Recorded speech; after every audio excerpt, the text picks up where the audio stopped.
Hi, I'm Aarti Thukral Karan, and we are back again with another episode of Love Yourself series. I have with me here Anu Kulkarni, Hi. and we're gonna have some intense talks again. So, Anu, uh, let's begin with what do you think we have spoken in the first three episodes? It gives me a feeling that you were hinting towards Ho'oponopono. Is that correct? Correct me if I'm wrong. Yeah, I mean it is Hooponopono, but not exactly that, because I like to make people understand the four powerful statements of Hooponopono. Mm-hmm. Like I told you about the power of gratitude in the first episode, Yes. how when you just say thank you, it makes so much difference, and the person comes running to serve you Yes. wherever you are. And then it came to I'm sorry when you're standing in a line and someone knocks you down, and uh, just saying sorry, or a driver overtaking you in the car, you want to kill him, and then you just say it's all good. So the power of these statements is what I wanted to really emphasize on, Mm-hmm. because these are things you can use on a day-to-day basis. So I said, thank you, I'm sorry, then please forgive me. So when you use the word please forgive me, as I mentioned, you are, even when you say forgive me, just asking the universe to forgive yourself for any wrong that you may have done knowingly or unknowingly. It helps you to let go of that guilt.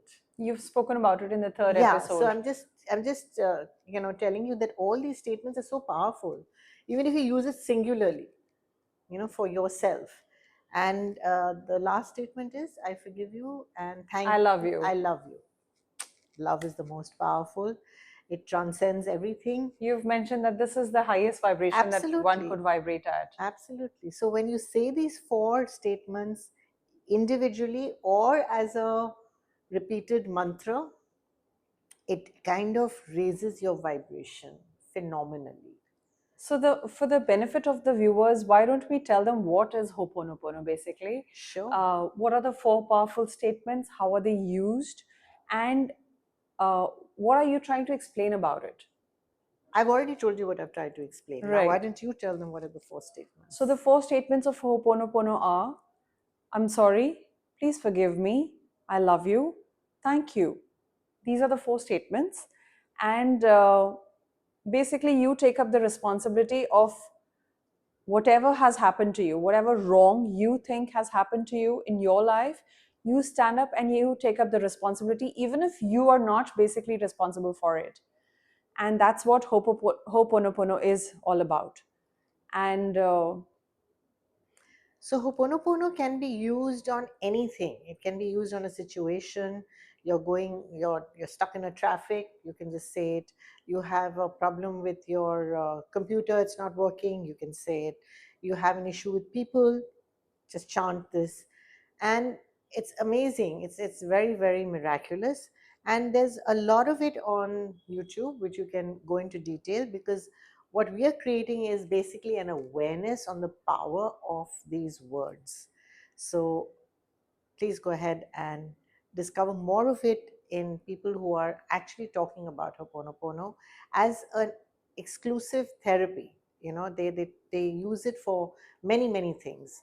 So do investigate. The YouTube has a huge oasis of knowledge in this respect, and please check it out. and what's the connection between loving yourself and Ho'oponopono?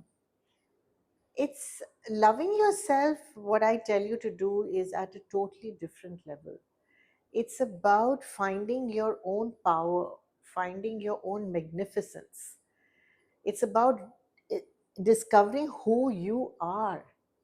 Because when you start loving yourself, you will truly understand the subtle differences taking place inside of you, where your ego mind comes down, your energy becomes so beautiful and loving and kind and generous, and you don't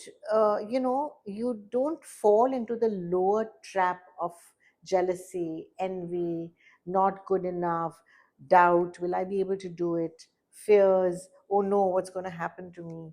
You come into a sense of peace, because you really don't know who you are. And you are a magnificent being. You're not a human being, as I told you even in the first earlier episodes. You are a spiritual being living in a body. Please know that. You're not this body, you're not this mind, you're not this intellect. Who you are is pure spirit, and your spirit is nothing but unconditional love. So when people face some challenges in their lives and they still choose to move ahead, we always say, oh, that's the spirit, right? Lovely. How nicely said, Aarti. Amazing. Yes, that's the spirit. That's who you are. You're touching your essence. So the other person is unconsciously telling you that's your spirit. That's how good you are. So ultimately, we're all perfect, but we have not discovered our perfection. But when we think we are perfect, then it's our ego at play. A person who is actually perfect will never boast that he's perfect. He just knows. He doesn't have to prove it. He doesn't have to tell anybody who he is or her who she is. It's just inherently in you. That is the seed that is reaching its completion. So, how does one discover their power? As I said, keep saying I love myself. When you start saying I love myself, you start becoming more and more objective. You will start detaching from the reality you're living in. Mm-hmm. It's like in time to come, you'll feel that you're actually in a movie. You're just a character in a movie. So, an actor, when he's on stage, he knows he's not that person, yet he behaves like that person. So, similarly, when you start loving yourself, continuously telling yourself, I love myself, you will start detaching from this 3D. I call this the 3D reality, and we'll talk about it in a couple of more episodes ahead. So you will start literally finding that, oh my God, I'm not getting so, involved in this drama that's happening in front of me. Your own inner intellect will start functioning at a different level, and then Mm-hmm. magic happens. You actually, if somebody is yelling at you, you actually feel like laughing at that person, saying, oh my God, what's that person doing, losing their cool? And you're in complete command of your emotions. So your emotions start coming under your control. That's the power of loving yourself. Absolutely. There's so much in loving yourself. There is so much. It's actually a spiritual journey if you start loving yourself. It's a very simple technique, but that constant awareness, you'll start loving other people. Your energies will change.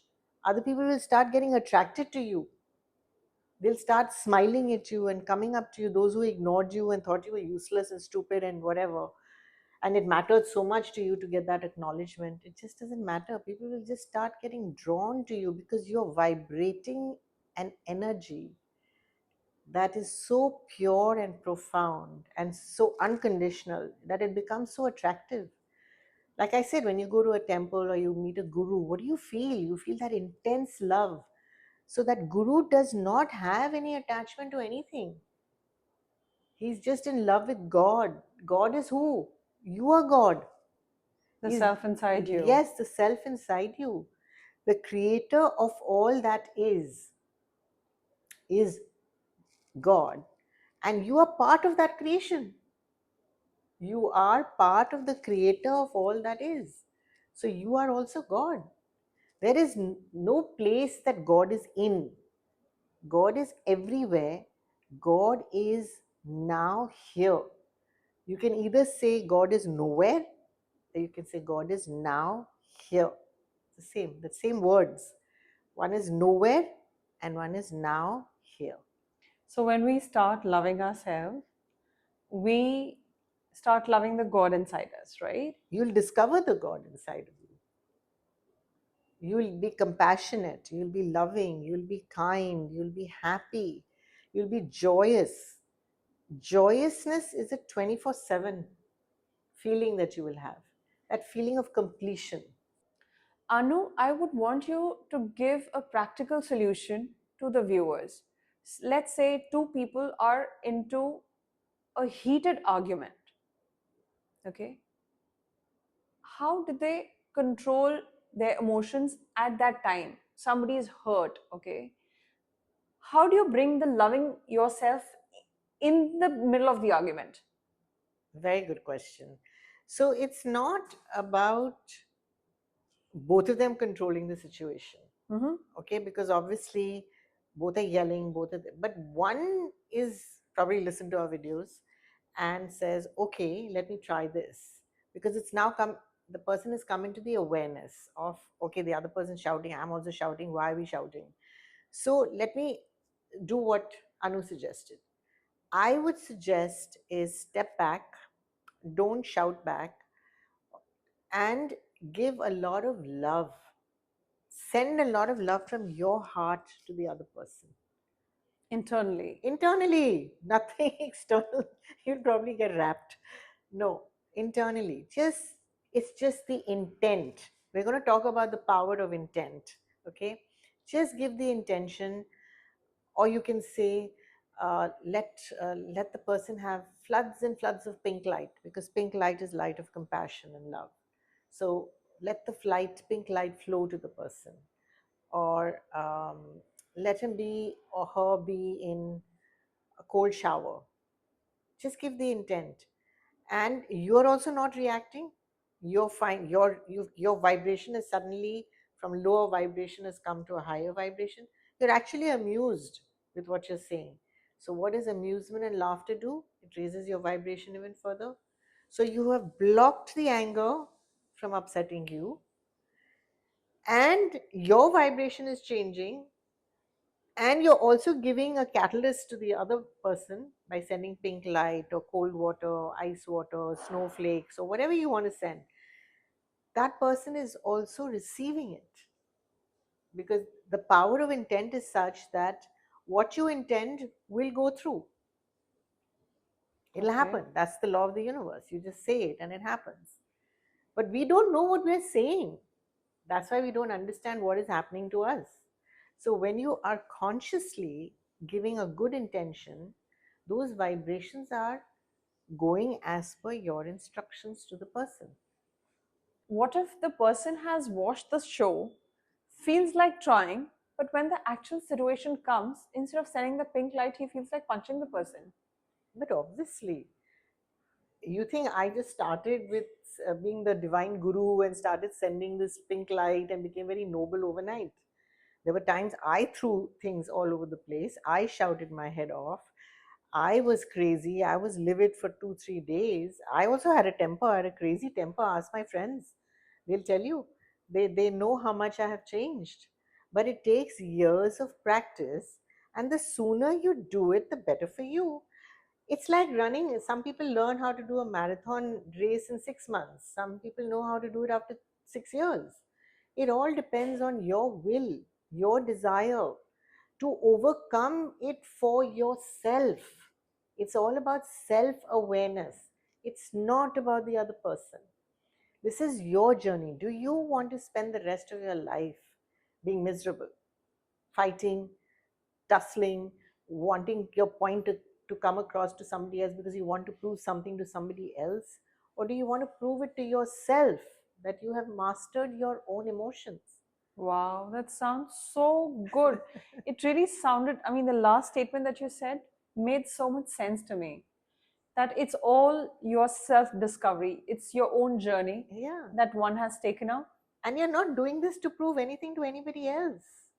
You're doing it to prove it. You, when you want to do marathon running, when you want to go to the gym, do you want to do it for someone else, or do you want to do it for yourself? I want to be fit. So why don't you want to be emotionally fit? I could, while you were speaking, I could imagine a little baby who has just started learning walking, Yes. and he falls, he gets up, starts Exactly. walking again. He Exactly. falls again, he gets up, he starts walking again, Yeah, until he has mastered the art of one, two, three, four, smooth, seamless. absolutely. Nothing is accomplished in a day or with one instance. You may think what I'm saying is very easy. Nothing comes easy. When is life ever been easy? What I'm giving you are tips to be easily inculcated in your routine without an effort of going somewhere, learning it, hearing someone preaching this, that, whatever we do. We do a lot of that. But do we learn from it? We go for satsangs, we go for lectures, we go for courses, and we say, wow, what a fabulous course. And the satsang, na, it's like I met God and I came back. And then what happened? Servant comes and does something wrong. Kya? What did you do? Why are you doing this? Or your child is there. What are you doing? Why aren't you're shouting at the child? What have you learned? What have you learned? You're just wasting your time. If you cannot embody what you have learned, why are you going there? That's what I did. I spent years and years listening to the Gita, studying it, absorbing it, embodying it. It takes time. I've only simplified all this for you because of 40 years of my experience in this line. And I made it so easy. Now, if you don't follow this, then that's your journey. It's like when you eat the food, but it takes hours for it to digest in your stomach. It's the same kind of knowledge. It's the same with knowledge that you're imparting. Yeah, You digest it, you practice it, and you bring it in your behavior. absolutely.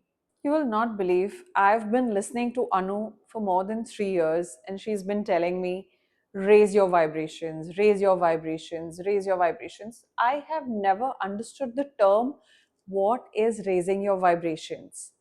Basically, now that I have started gathering of what she was telling me all these years, was each time you feel hurt with somebody else's words, just stay in the love consciousness.